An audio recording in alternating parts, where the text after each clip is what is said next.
pressure. Here we go. Well, welcome everybody. The ground is moving quickly. We've got to stay on top of everything that's going on. And our conversation today is Tactic 3. If you're following along at home on a shift book, that would be page 37. Page 37. Tactic 3 says, do more with less. Leverage. Do more with less. 430. Quote right at the beginning of the book is, if you can, mute yourself. I'm just going to be prattling on for a few minutes and then we'll open it up for questions. Thanks so much. When we are no longer able to change a situation, we are challenged to change ourselves. And man, if that isn't where we are sitting right now, then we're not paying attention. The situation is moving. It's moving quickly. We had multiple announcements in the state of Maine yesterday from our governor, from different cities that are doing things in addition to what the governor said, from the Maine Board of Realtors. They aren't necessarily all talking to each other. It's moving quick. It's moving fast. So what do we have to do? Number one, we have to get back to basics. Back to basics. So what does that mean in real estate? On page 38, and those of you who have taken bold before, most of this is going to sound familiar. On page 38, we look at our key core competencies for a real estate agent. Key core competencies for a real estate agent. Number one, lead generate, capture, and convert to an appointment.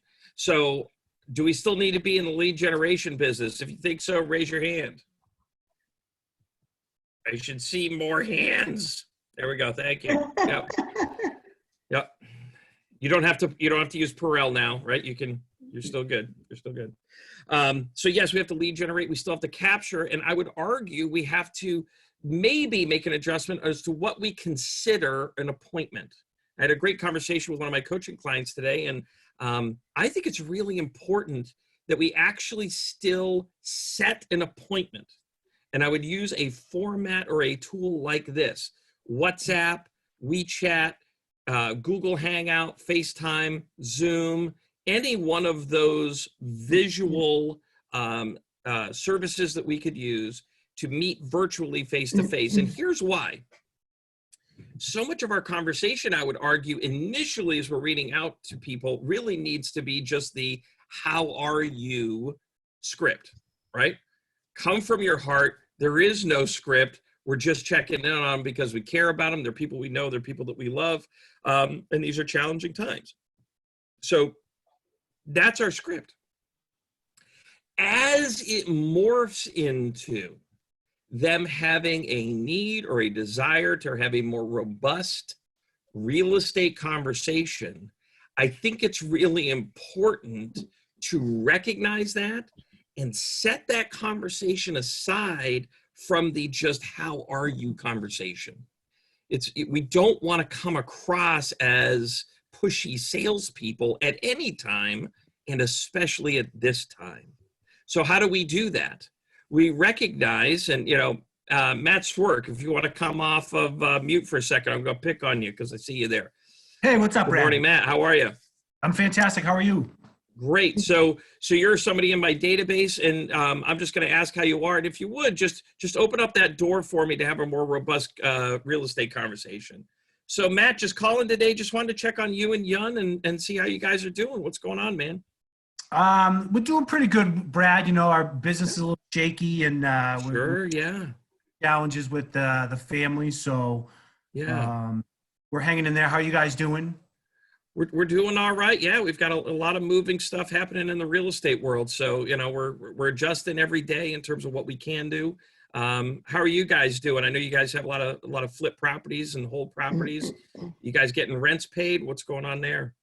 Yeah, actually we got a challenge with a flip with one of the wholesale stores closing, so that's a little concerning. And yeah, I actually have a couple multi-families, Brad, and I know I think we're close to the top of the market. So I was actually thinking about maybe offloading those and waiting until the market really dives down before I get back in. What's your thoughts on that?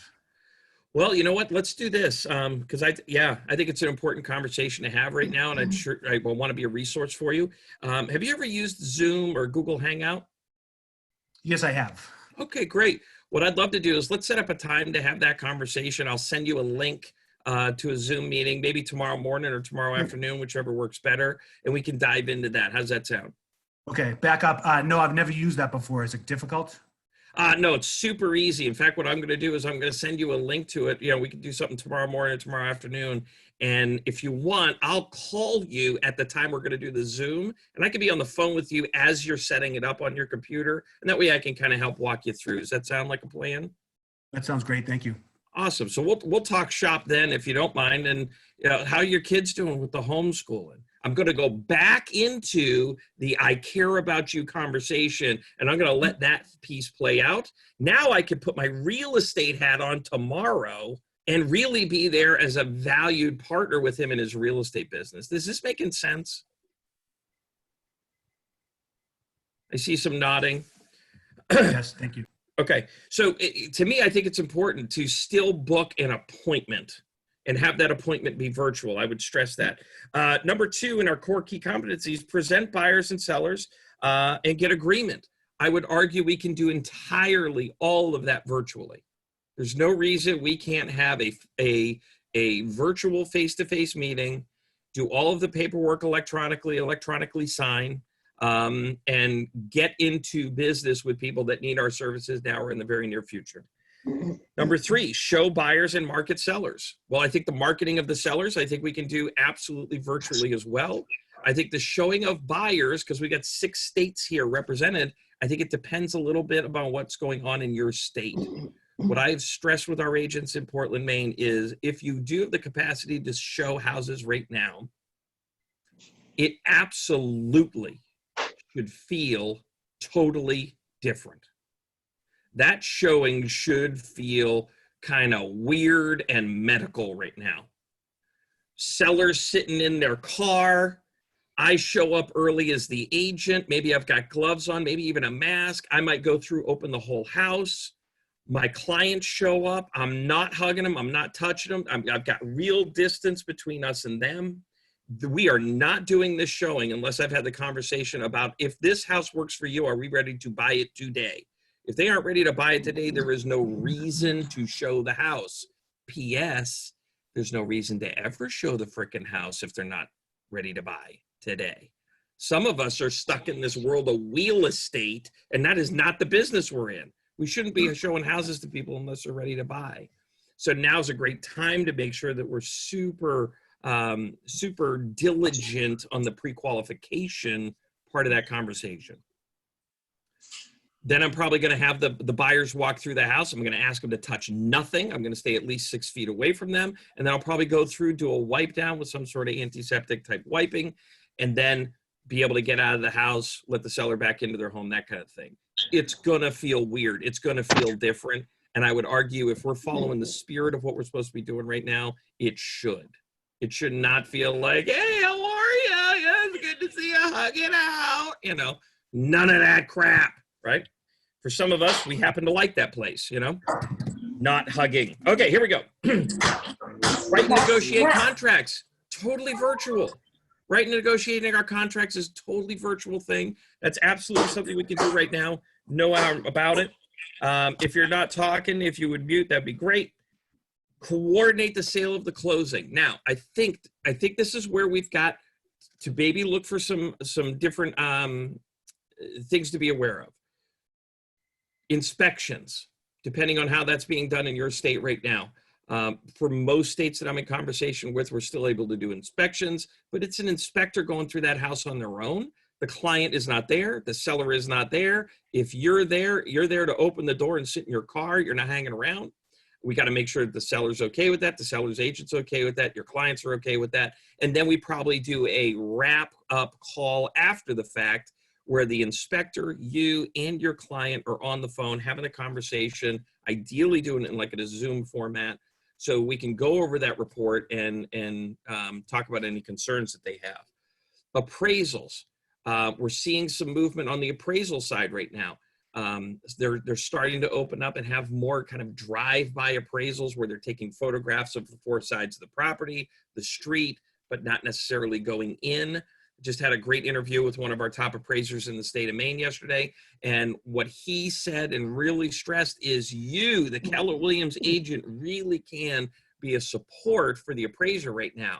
If you've got robust public records information, get it to the appraiser. If you've got photographs of the interior of the home that you could share, get it to the appraiser. If you've got any other information regarding the property that is public record stuff, because that's what matters to an appraiser, get it to the appraiser, and we're going to be able to help execute this.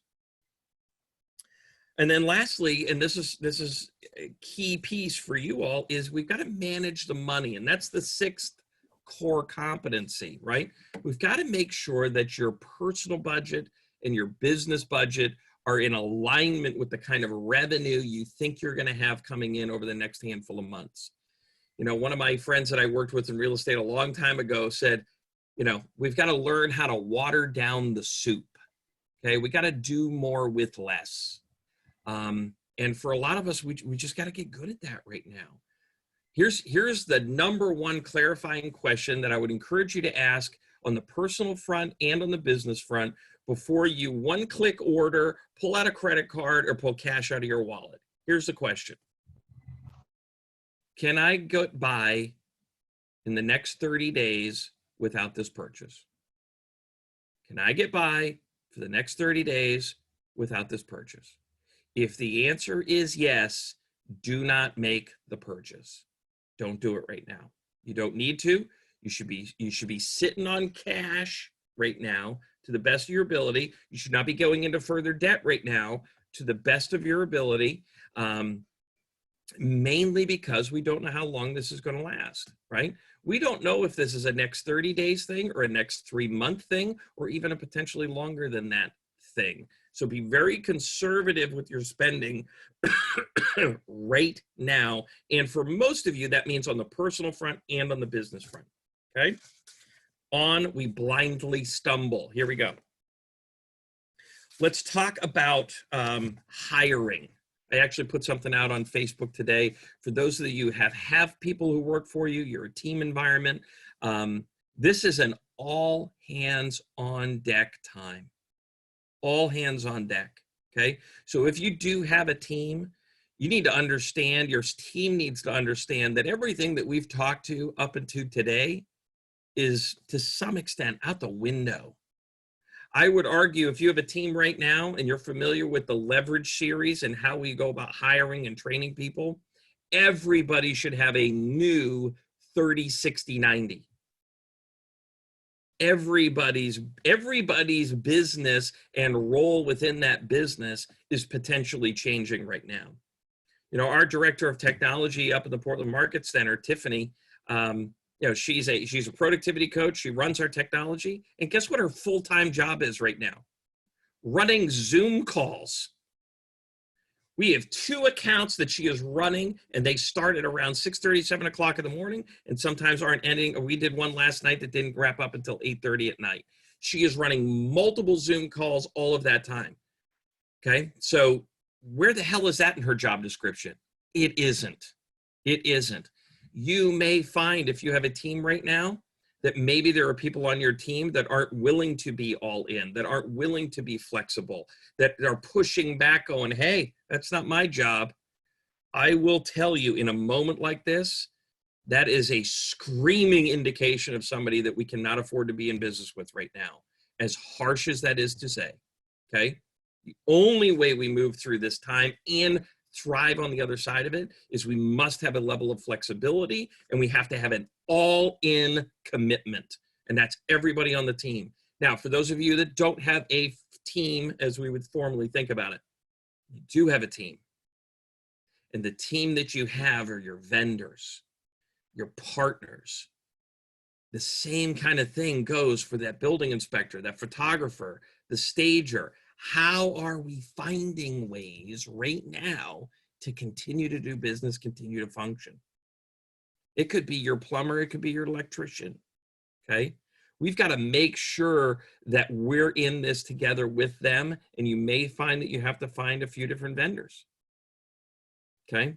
Our job is to provide service and value in a fiduciary way to our clients. And we have to show up 100% for that. And the people we rely on have to be willing to do that too, in a safe and responsible way. So we've got to have a kind of a checkup from the neck up with all of our team members as it pertains to talent. Now, the other thing I would say is this. For those of you who have been needing to hire, you just lucked out. Because somewhere between 10 and 20% of the population all of a sudden is going to be looking for other opportunity. And we did not have that. I mean, we had 2-3% of the population that was actively looking for work, you know, a month ago. When when everybody in the restaurant business got laid off, that's, for most states, that's 10% of the workforce right there. Bam. Do you think those people are good at customer service? Damn right they are. Do you think those people know how to think on their feet and move quickly? Darn right they do. Okay. So this is a great opportunity, and that's just one industry. Okay. There's a big opportunity right now in terms of talent that may be available. And if your business is in a position where you need to hire and you want to be hiring, I would seriously be considering that. Okay. And there's a lot of you out there that are doing that. So one of the things I would highly recommend right now is a time to be really diving into the command tools and systems. If you aren't right now getting that database up and launched within the command system, using the opportunities piece. I mean, Gary has spent the last 3-4 years building all of this stuff, not knowing that this thing was coming, but actually positioning us perfectly to be able to do our jobs virtual. That's what the entire command system is. Soup to nuts, virtual platform for everything we do in real estate. You've got it in the palm of your hand. And many of you have a little extra time right now, right? Little less YouTube, cats falling off a railing, little more, you know, Jason Abrams learning how to use command, okay? So be really purposeful with your learning time right now, okay? There was a quote for one of our tactics coming up that we covered with our office today, and I'll just read it to you now just to plant the seed. And it's out of tactic 7 for those who are playing along at home. The ability to learn faster than your competition may be the only sustainable competitive advantage. Your ability to learn faster than your competition may be the only sustainable competitive advantage. How fast are you willing to learn? Now, that may have to do with technology platforms. That may maybe have to do with what are the governments saying right now, and what are our workaround solutions so we can continue to support our clients. For many of us, very soon, it's going to be, what does what's happening in the market mean for pricing of this listing, right? How do I price this listing ahead of the market based off of the limited information that I have right now? So that's something I really want you guys to be aware of, is you're going to have to be even more learning based, okay? That's a muscle that we need to be working. Now, Jen, here's why I'm so excited. If you're at Keller Williams, you're at Keller Williams because you are learning based. It's the foundation of who we are. So just know you're already in the right spot, and make sure you're working that muscle. Make sure you're proactively figuring out, what do I need to be on top of right now? What do I need to be learning right now? How do I be the expert in my market right now?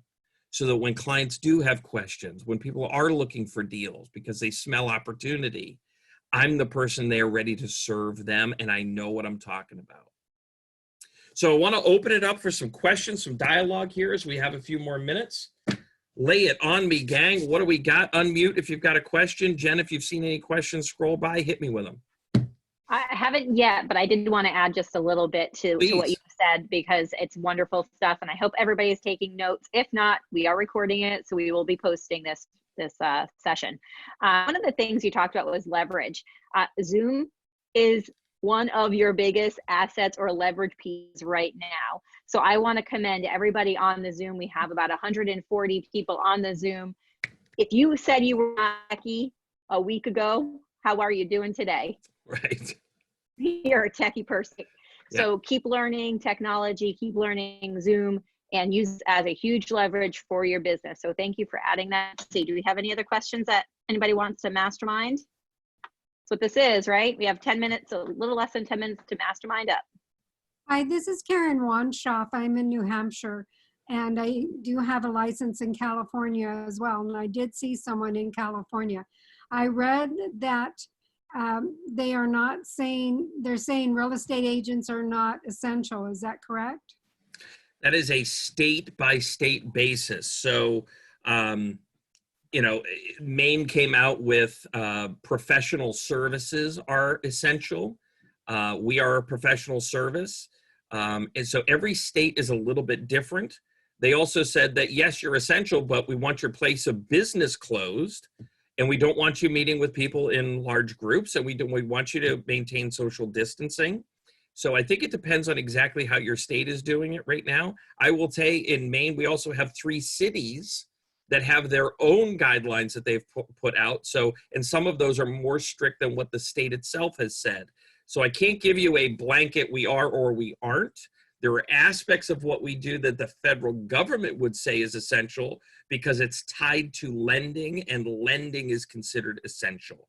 So I would just do the homework to the best of your ability, and then make the right choices for your business. Each and every one of you on this call is an independent contractor. You run your own business. Do the homework, understand, you know, to the best of your ability what you can and can't do, and then to make the right decision for your business. I have another question from Alexandra. She says, what are your thoughts on virtual tours, and do you think that's going to replace in-person showings? I think in the near term, it's very possible that we put some houses under contract by virtual tour.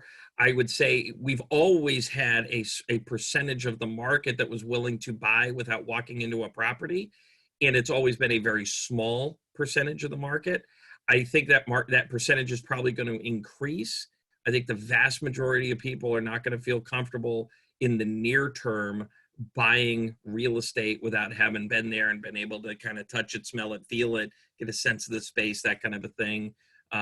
Most people don't buy a car unless they get a chance to get into it and drive it around the block a couple of times. And real estate is very similar to that.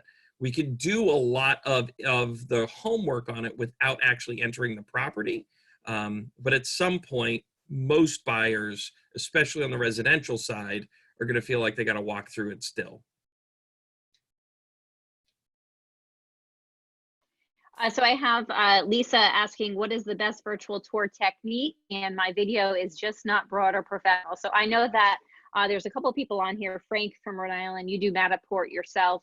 What else do you guys, or Brad, what are you seeing that's a better virtual property tour now? I think Matterport's probably the #1 name that I'm hearing our agents do, but we're also seeing them do ones that their photographers are producing for them. If you're working with a professional photographer, we are finding that, you know, because people are looking to do more of it, they might be able to negotiate a decent deal. I know one of our teams just did that, where, you know, the person came in offering a deal, and he said, hey, I'd be willing to do a hell of a lot more of them if you took another $50 off per. And the guy said, yep. Like, okay, great. So between, you know, $200 and $300, you should be able to get yourself a virtual tour of some kind. And, you know, you could do potentially on vacant property. I mean, you could be doing them individually in much more of a FaceTime type situation, where we're walking around, and that way we can pause and have a conversation with them of like, well, what's really going on there in that bathroom? Like, you don't want to see that, right? Yeah, Sue from Florida just posted that she's been selling using Facebook Live. That's a great win right there. I love that. Thank you for sharing, Sue. And then I have, let's see, a couple other things. Janice says concerns about inspections and liability of client not being able to do so. Say that question again. Being able to do an inspection? Inspections and liability of client not being able to do so. Yeah, I think we, you know, a lot of you are in Massachusetts, and you've spent the last bunch of months waiving inspection contingencies. So, you know, that's a real thing. It's a decision that your client needs to make. I think that an inspector going through the property for a lot of people is key. Having the buyer holding on to the shirt of the inspector going through the property, I don't think is necessarily key. Conversation I had with somebody last night is all these inspections are going to be able to happen quicker without the buyers and the agents there. They should be able to get in and out of the properties quicker, and that time saved could be used on a virtual call with the client, with the agent, talking through the report, talking through their concerns. I mean, the amount of information that home inspectors are producing in their reports now is very robust. I would think the vast majority of clients should feel comfortable in terms of not necessarily being there for the inspection. Can I ask a question? Yes. This is Janice Green, and I'm Hey. so my concern is maybe not for this very moment, but should inspectors not be allowed to go into the home? And so we sell a home without the home being inspected. Where do we fall in terms of liability down the road? Yeah, I think it's very similar. I think it's very similar to the liability that we were having when we were suggesting to clients that if they want to get this house, they may need to waive the building inspection. Our job is to advise. It's their job to decide, right? We're just laying out options for them. They need to make those options. Now, in a lot of states and in a lot of different offices, we want them to sign something that says, hey, we've told you what your options are, and you've chosen not to have an inspection. You've chosen to buy this property sight unseen. You've chosen to do X, Y, and Z. And so I do think it's important in terms of your business and in terms of liability to just keep that in mind and make sure that you've got a paper trail that shows, hey, I'm having robust conversations with my clients. And, these are the choices that they're making. And then I do have one thing about the video tours. What I'm having my clients do, because in California, we're not allowed to go into the homes. So I have my clients do it. Yes. And so they send me pictures, and you know what? I know they're not going to be perfect, and who cares? It's actually probably going to be more interesting and fun. And I have them go into detail, walk into the closet, open the drawer, show how easily they slide. Yeah. So, I think we just have to go with what we've got, and it's working. Yeah, I used to, years ago when we first started having, kind of virtual tour stuff, a buddy of mine and I started doing shaky tours, just you holding your cell phone, walking through the house, and they're a little shaky, they're a little choppy, but it's better than a still photo. It gives somebody a sense of the property, and I think it's one of the things that we can do. I saw a question there on the landlord side, just quick. The landlords, if it's a 4-unit and we can get into 3 of the units, most investors are going to be able to extrapolate roughly what the 4th unit looks like in terms of overall, just issues, that kind of a thing. If we could do virtual tours of the units as a one-off, then at my showing, I could be showing common area space, that kind of stuff, systems, and then they could see virtual tours for each of the units. That would minimize disruption with the tenants as well. And I think, again, this is kind of a little bit state by state. A lot of states do have hey, you get 24 hours notice, and we're not asking for permission. If we give you the proper notice, we're then coming into the property. So depending on what that is, had a conversation with one of our agents last couple of days, and that was, hey, just understand that your landlord needs to know what their options are, and ultimately it's up to them to decide, are we forcing the issue with some of this stuff for the sale of the property? Jen, talk to me. How did we do? It was a packed 29 and a half minutes. Did a great job. We missed a couple of questions on the side. If you guys have to jump off, Brad, do you have 2 more minutes just to answer a question from Debbie about her database? Yeah, what's the question, Debbie? Okay. Her database is not organized. She has over 2,000 emails, but no other information. What do you think she could use to help organize that? Do you have a suggestion? Right now, I would probably start sending messages out to all of them one at a time. I would probably craft that in such a fashion where people realize that this is a personal message to them, and see who's responding. And maybe you come up with 3 to 5 touches like that, where the last couple of touches say, hey, we've really been trying hard to get in touch with you at this time. We understand if, you know, if this is not something that you want or whatever. I would use it as a clearing out tool. Whoever engages with you, if you've got the right wording and the right verbiage and the email seems personal, whoever engages with you, those are the people I would keep. And you might go from 2,000 down to 500 in that process. That's okay. We got the right 500. Awesome. Thank you so much. I gotta go, all right, gang. guys. Bye, guys. We'll see you tomorrow. Tactic number 4, 11:30, same place. See you then. Thanks, guys. Thanks, everybody. Thank you.